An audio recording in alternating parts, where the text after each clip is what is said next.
Hey everybody, Brian Zane here with your Impact Wrestling Slammiversary 15 review. This is now my second TNA Impact pay-per-view I have reviewed over the course of this channel, and so I'm really excited to bring this to you. But first, yes, I am fully aware that the G1 special happened this past weekend in Long Beach. Half my Facebook feed is full of people who went to the show, and I can't stop talking about it. I'm aware this show happened. There will be a G1 special review happening next Tuesday, but I didn't have enough time this weekend to watch it. I did have enough time to watch Slammiversary this past Sunday, and honestly, I think it's worth covering and celebrating because, frankly, who could have ever predicted that this company, TNA, Impact, whatever you want to call it, would have been around for 15 years? Lord knows I was one of the people here on this channel saying the sky was falling about Impact Wrestling. I've said it a couple of times here, but they keep kicking out at two. They keep coming back from the dead. They cannot be stopped. However, it appears that Jeff Jarrett's multi-year plan to destroy Impact Wrestling from within and replace it with Global Force Wrestling has finally reached its conclusion. I'll talk more about that later on in this review, but for now, let's begin. The show begins with an opening package featuring guys like Sting and Kurt Angle and AJ Styles and Samoa Joe and Christian and the Dudley Boys. Am I watching a WWE retrospective? No, it's a showing of all the people that Impact has let slip through their fingers over the years. Anyway, an owl flies into the arena, and I'm surprised there wasn't a big "fuck that owl" chant from the crowd. We open with a 4 tag team match, Lucha Rules, to officially unify the Global Force and the Impact Tag Team Championships. You've got Garza Jr. and Laredo Kid representing the Crash, El Hijo de Fantasma and Drago for AAA. You got Marufuji and Ishimori for Noah, and you've got LAX, Santana and Ortiz, the dual champions for Impact. Watching this match, all I could think about was if I still wrestled, I would hate doing Lucha Rules matches because there's so much to remember. If you just look at it, it's like everyone gets a turn, bops in. It all seems very coordinated. Things have to happen in order or everything falls apart. Thank God that nothing like that really happened on this match because it could have been a huge clusterfuck, but it was, that's the whole thing with Lucha Rules. It's so fast-paced, breakneck speed, everyone's getting their stuff in. It's a lot of craziness happening, and there was certainly a lot of that. The few people that popped in my mind watching this match that I was really impressed with were Ishimori, Laredo Kid, Garza Jr., mostly just for his attitude and his personality in the ring. I thought it was pretty good stuff. Don West and Robert Flores are doing commentary for this show. They were replacing Josh Mathews and JB for the night because those two will be wrestling later on. Flores, of course, is a legitimate sports journalist. He's on MLB Network and NHL Network, and God bless him for trying for this show. I mean, he really tried his best, but between him and Don West, who is not, known for calling big moves as moves, the two of them, they could, for this match in particular, they could not call a single spot. They did not say what anything was. Devastating maneuver. Oh my God. Nothing was by name. And it was like, I really wished that, Mike Tenay could be there, at least for this match. There was a point during the match where Flores did call a move and goes, "Oh, I saw Mike Tenay. Yeah, I like that. Could you please do more of that, please?" For a match with as many moving parts as this one had, there's going to be some slip-ups and some miscues. There was a point where Drago and Fantasma were doing a double top rope maneuver. Drago slips. Then later on, Diamante, Homicide, and Conan are ringside for LAX. There's some miscommunication and mistiming where Homicide's supposed to get on the apron to distract the referee, and Diamante gets in the ring to do some distractions, but Diamante jumps her cue, and so then there's a point where the referee kind of goes, back and forth at Diamante and Homicide. Diamante does get thrown around a lot in this match. There's a couple of points where she's tossed out of the ring onto guys or jumping onto guys.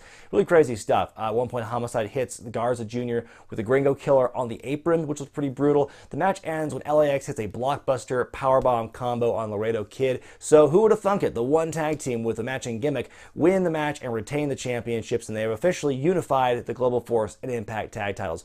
Really exciting opening contest. A couple of slip-ups here and there, but that was pretty negligible, pretty nitpicky stuff. Otherwise, a very exciting lucha-style match. Up next, a special tag team match is Eli Drake and Chris Adonis take on Grand Champion Moose and former running back for the Panthers and the Steelers in the NFL, DeAngelo Williams. Williams is a free agent this year, which explains how he was able to get the gig. I always try and grade celebrity matches on a curve because, you never know just the skill level of the special celebrity guest in the match, and it's usually just a case of the other members of the match working around him and trying to make him look good, and that's what happened here. Eli Drake in particular, I think, did a tremendous job making DeAngelo Williams look good in this match. I mean, the sequences were so simple, and DeAngelo rushed a little bit, like someone who would for their first match. He was definitely had the jitters. He was a little bit rushing, but I think otherwise he did a lot of stuff well. I think Don West was Orgasmic is the best way to describe Don West in this match. Anytime DeAngelo was in the ring, he was like, oh my God, I've never seen someone like this. And I know that's just Don West all the time,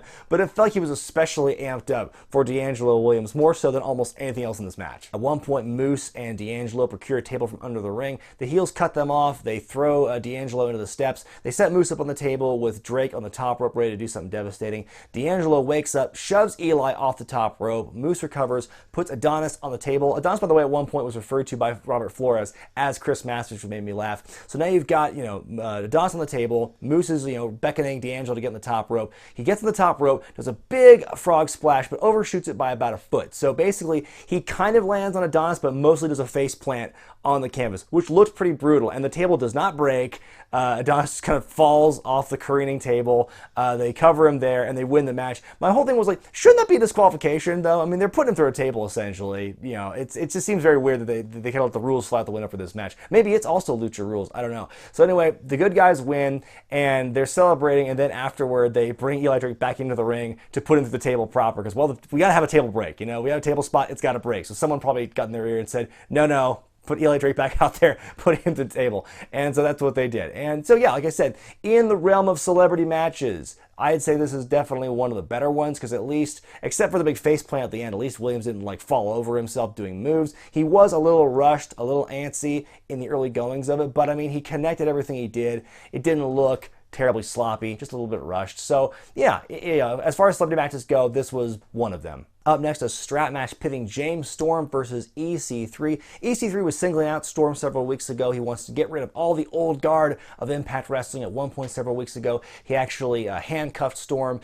to the ring and gave him 31 lashes to the back of the leather strap. And so Storm is pissed. He says, I'm the man who's been in this company for 15 damn years, except for a few weeks I'd rather not talk about. This is a pretty good match, where it's basic storytelling, but they are able to incorporate the gimmick of the strap into what they're doing. Storm starts out hot, then EC3 with the cutoff. There's some dueling cowboy EC3 chants happening in the Impact Zone here. At one point, Storm lets out a scream as he's making this comeback that Don West describes as primordial. EC3 grabs a pair of handcuffs from under the ring. You think he's going to handcuff James Storm like he did a few weeks ago, but somehow Storm gives him the slip. So EC3 is now handcuffed to the turnbuckle. He's trapped, doesn't know what to do, so he just yells, eat my ass, and spits in James Storm's face. At least if you're going to go down, be defiant about it. Then Storm gives him not 31 lashes, but 32 lashes to the back. That looked brutal. I'm amazed that EC3's back wasn't just a piece of raw meat after all that. He's unlocked from the handcuffs, and at one point Storm hits EC3 with EC3's own move, the 1%er. Carter kicks out. He rolls out of the ring and undoes the strap, and while the referee's trying to get him to put the strap back on, Storm is outside waiting for him. Carter grabs the strap, pulls Storm into the turnbuckle post, which plays into the finish later on. So they continue to fight.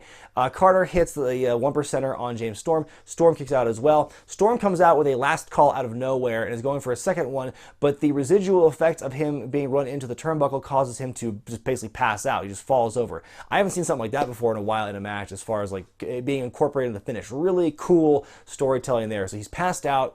Carter hits him with a double underhook driver just to put the exclamation point on it, wins the match. I haven't watched a lot of EC3's matches, but I have never seen someone with such a wide variety of facial expressions. The whole match, he has the range of emotions where he's angry, he's happy. He makes these kind of shrugging move. It's just watching him. It's hard to take him seriously when he's making facial expressions like that. Even in the opening hype package where it shows why they're fighting in the first place, you see, after EC3 belts Storm with what I believe was a beer bottle, cuts to a shot of him going like that. That's your face? That's your heel face? I just thought it was so funny. Anyway, EC3 wins the match. Very hard-hitting stuff. The medical team is tending to Storm for the next few minutes. Yeah, great stuff. Great passing of the torch, as it were, to EC3. Up next, JB, Jeremy Borash, and Joseph Park Esquire take on Josh Mathews and Big Papa Pump Scott Steiner. This was their answer to the Michael Cole Jerry Lawler feud from WrestleMania 27, folks. And it's going to be hard to top that. This is actually one of the first angles I remember them planting the seeds for in the first Impact of the Anthem era. Because it opens up with Eddie Edwards and Davey Richards fighting, and then it's this conflict between Borash and Mathews. That's it. That's the first storyline they're pushing here in the first Impact Impact, the new era. I saw some of the hype videos with Joseph Park and JB online in the days leading up to this show, and it was hilarious stuff where they're training and Joseph's trying to find his inner monster. And by the way, I don't think this is said enough, but give all the credit in the world to Chris Park for being able to invent this new character, Joseph Park, and being able to basically save himself from a lot more, wear and tear in his body, doing this goofy gimmick, showing off his range too, because he's this demonic, evil person as Abyss, and then he's Joseph Park, this mild-mannered, kind of nerdy guy. I think it just really shows, it's very entertaining stuff, and I think, again, it shows off his great range. So yeah, all the points go to Abyss for that one. Scott Steiner comes out. He's lost a lot of mass since his glory days, even since his last run in Impact. He seems he's gotten a lot skinnier. He's wearing like a tank top over his torso. The match begins with Josh Mathews just literally bouncing off of Joseph Park, trying to do some moves here, and Park is just so big, and Mathews is so scrawny, he can't get anything done to him. At one point, they start fighting on the outside. Steiner grabs a barricade and shakes it loose. Matthews, who's the heel in this, by the way, does a big top rope dive onto everyone. They start fighting to the back, and this is where it gets kind of Great War-esque, because then we cut to a pre-recorded chase fight scene between the two teams. At one point, Steiner and Mathews are driving a golf cart chasing after Steiner, starts yelling, "Ferret asses! I'm picking ferret asses!" And then they blast the two of them in the golf cart with the fire extinguishers. There's a great reaction shot of them covered in dust. What the hell was that? It's like tapioca! Mathews and JB are running into a pool area and they're fighting. They're doing dives into the pool. And then at one point, Shark Boy shows up and bites Josh Mathews on the ass. And so Shark Boy comes back. They're running off. We cut to Joseph Park and Scott Steiner fighting. Joseph Park gets beat up. Steiner leaves him for dead and walks off. Then who do we see come back? It's the devil himself. Sin Min, James Mitchell, returns to Impact Wrestling. He says, "Rise, my son. Happy Slammiversary." And so he's back now.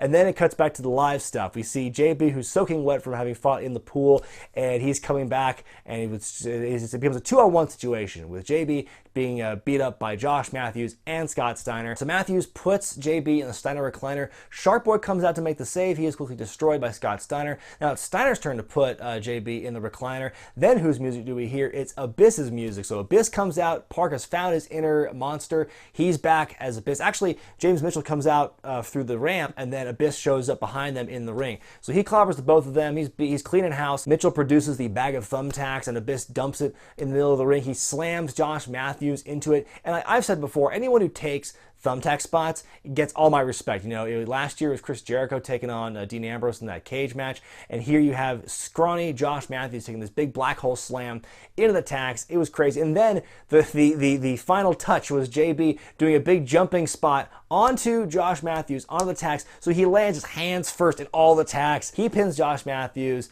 The good guys win the day. This was just wild fun. It was a lot more entertaining than it had any right to be. But you had all these very potentially entertaining parts like Scott Steiner, you have the humor of Joseph Park, and then the whole transition to him being Abyss, all the cameos of Shark Boy and James Mitchell.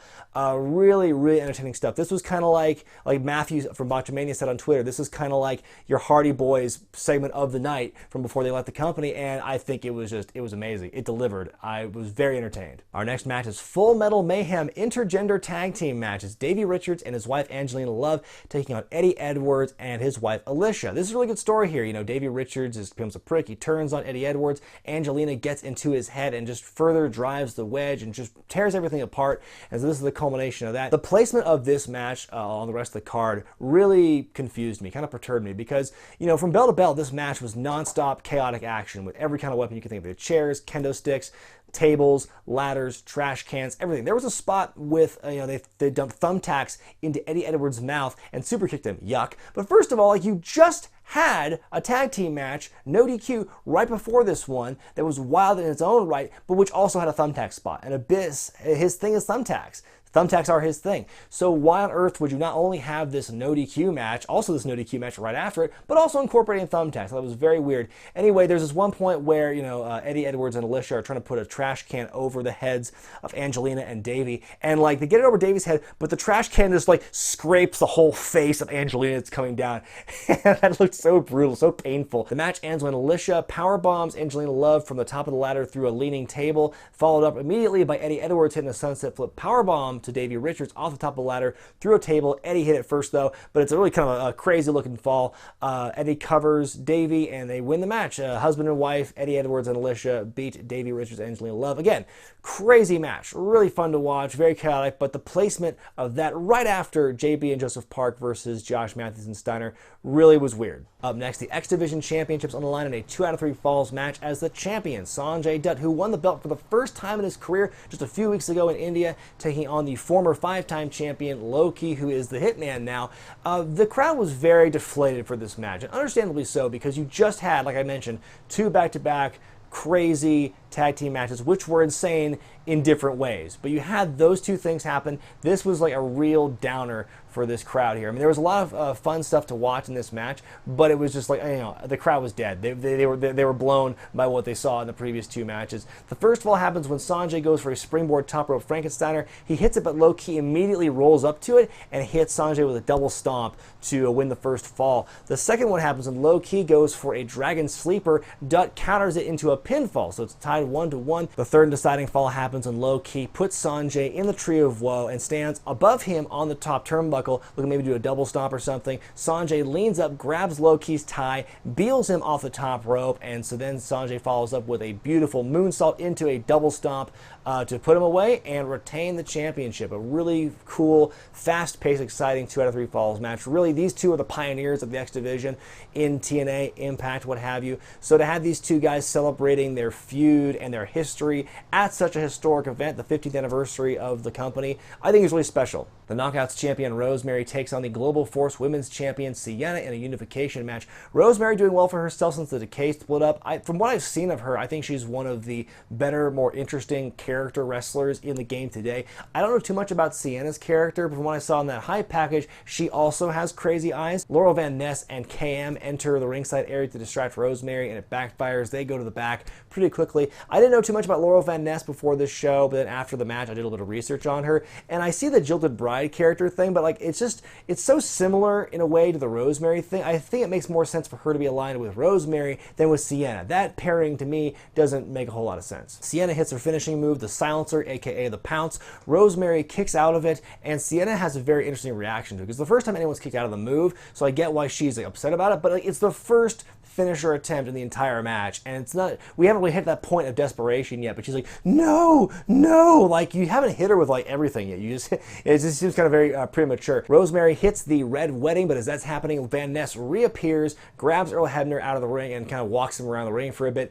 Allie comes blazing out of the backstage area, brandishing a kendo stick and chasing Van Ness around the ring and out of the arena.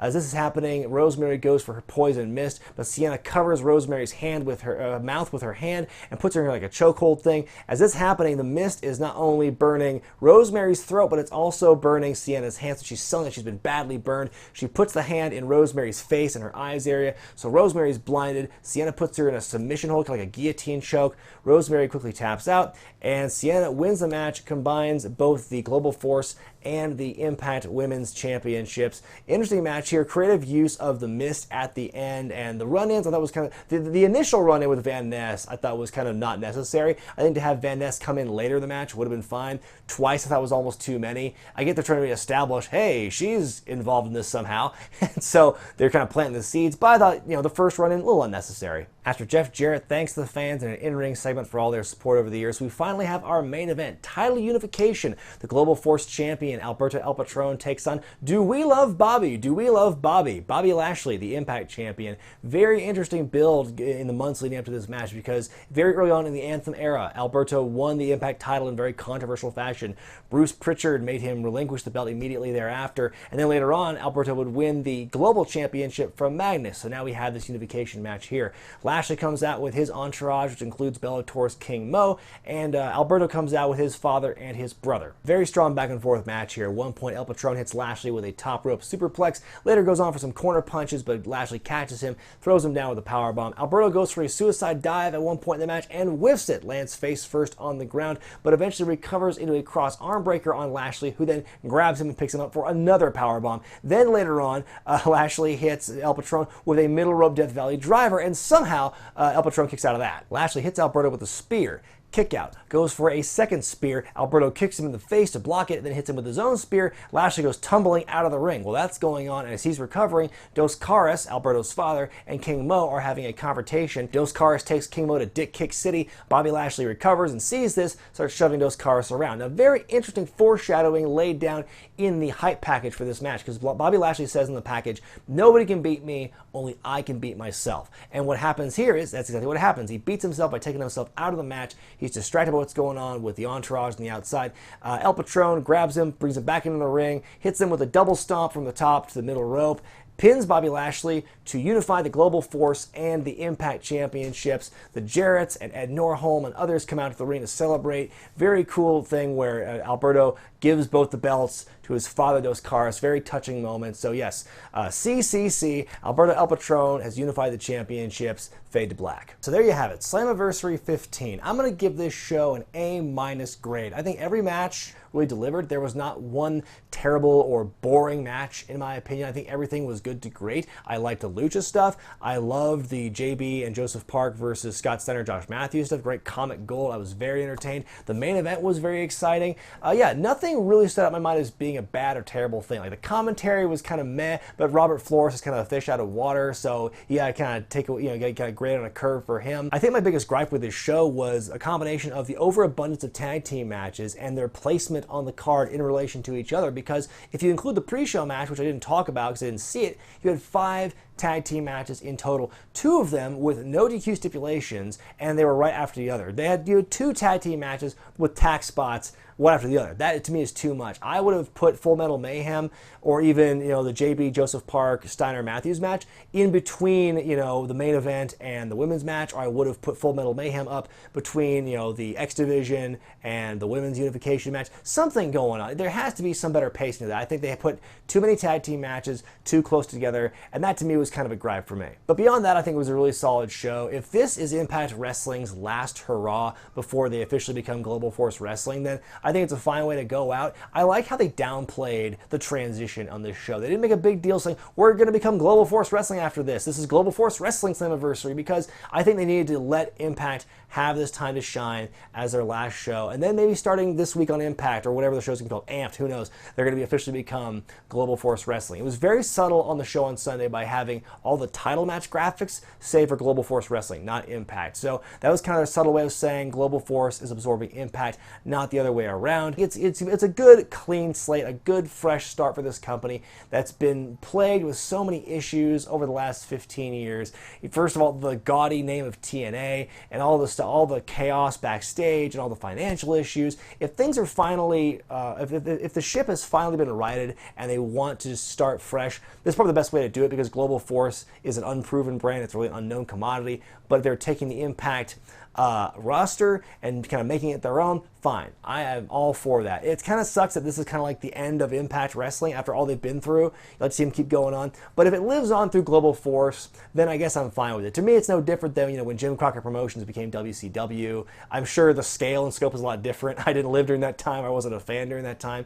So really, I don't know if it's really apples to apples, but I'm fine with it. It seems to make sense. Jeff Jarrett, he's finally getting Global Force. He's finally getting that TV deal he's always wanted for Global Force, man. So let me know what you guys thought about Slammiversary 15 in the comments section below. And don't worry, guys, there will be a G1 special review next Tuesday. Be sure to thumbs up this video if you like it. Subscribe to Wrestling with Regret. Buy the t-shirts at ProWrestlingTees.com. And check out Patreon.com/WrestlingWithRegret for exclusive perks and some extra content. I'm Brian Zane, and I'll see you next time.